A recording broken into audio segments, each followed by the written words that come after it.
हम बढ़ाना कर्मधारय समास। कौन सा समास है? कर्मधारय समास। कर्मधारय समास जो है उसमें पूर्व पद विशेषण और उत्तर पद विशेष्य होता है। पूर्व पद विशेषण और उत्तर पद विशेष्य होता है। अच्छा, पूर्व पद कौन सा है, उत्तर पद कौन सा है?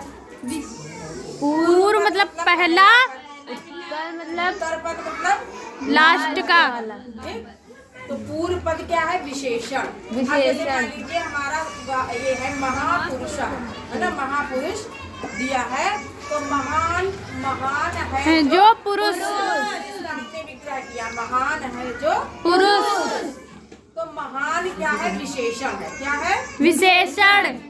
और विशेष क्या है? पुरुष। तो विशेषण और विशेष है ना।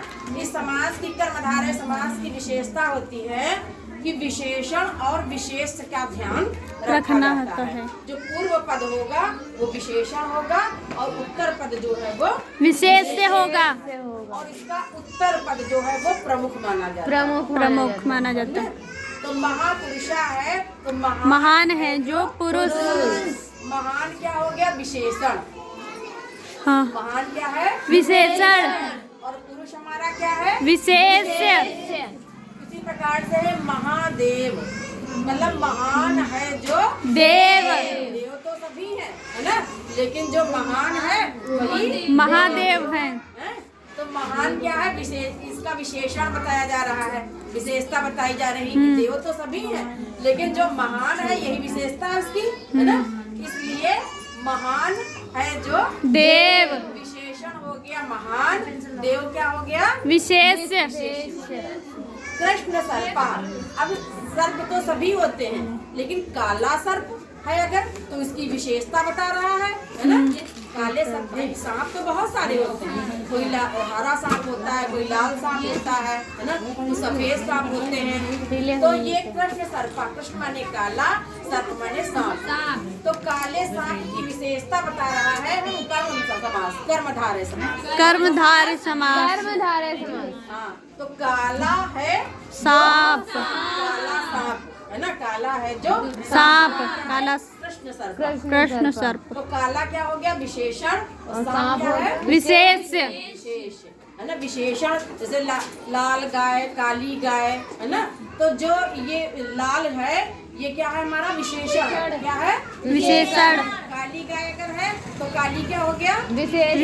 विशेषण हो गया। इसी प्रकार से काला सर्प है तो काला विशेषण। इसकी विशेषता बता रहा है। ये कर्मधारय समास की यही डिफिनीशन होती है कि विशेषता जब किसी वाक्य की बताई जाती है, किसी शब्द की, तो वहाँ पर वही कर्मधारय समास होता है। जैसे नील कमल, कमल तो बहुत से होते हैं लेकिन नीला अगर कमल है ना, कमल अगर नीला है तो ये क्या बता रहा है? इसकी विशेषता कमल की, है ना।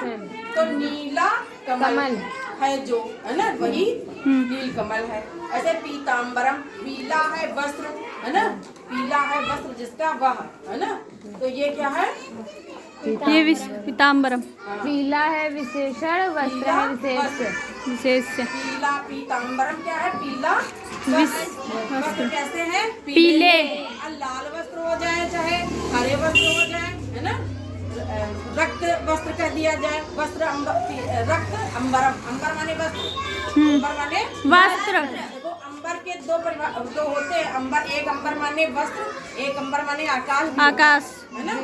लेकिन यहाँ पर पीले वस्त्र से इसका संबंध लिया गया है ना। तो पीला वस्त्र, कृष्ण सर्पा, काला सांप, नील कमल, नीला कमल।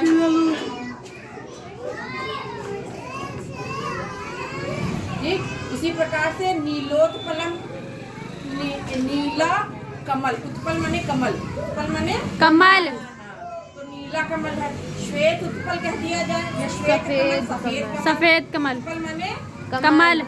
ध्यान रखना, कमल का पर्यायवाची भी हो गया है ना। उत्पल कमल। कमल, तो श्वेत कमल, नील कमल, पीला कमल, है ना, जो भी कमल है वो क्या हो जाएगा? उसकी विशेषता बताने के कारण कर्मधारय समास में आएगा। हाँ। जैसे विद्या धनम, है ना, धन तो सब है है ना। विद्याधन। धन तो सभी हैं, बहुत सारे धन है, लेकिन विद्या धनम सर्वधन प्रधानम, है ना।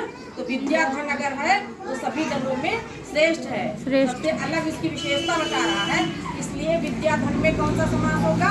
कर्मधारय समास। है ना। जैसे देव है तो सभी है, लेकिन महान है महादेव है ना।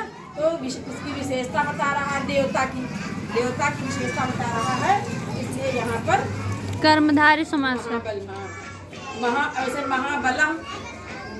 महाबलम में भी यही होगा, है ना। तो समझ में आ गया? रक्त वस्त्र या नीलाश्व, नीला अश्व, घोड़ा अश्व मने घोड़ा। तो नीला घोड़ा, नीलाश्व। कृष्णाश्व, कृष्ण माने काला, काला घोड़ा, है ना।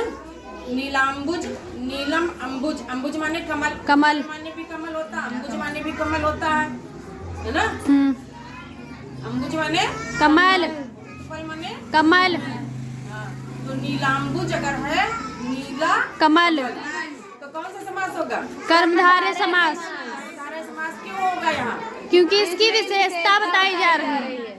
जब विशेषता बताई जाए, है ना, जहाँ पर किसी भी चीज की विशेषता बताई जाए वहाँ पर कर्मधारय समास होता है। समझ में आया कि नहीं आया? अभी यस मैम। आ गया सबके समझ में? आप गलत नहीं होना चाहिए। नहीं होगा।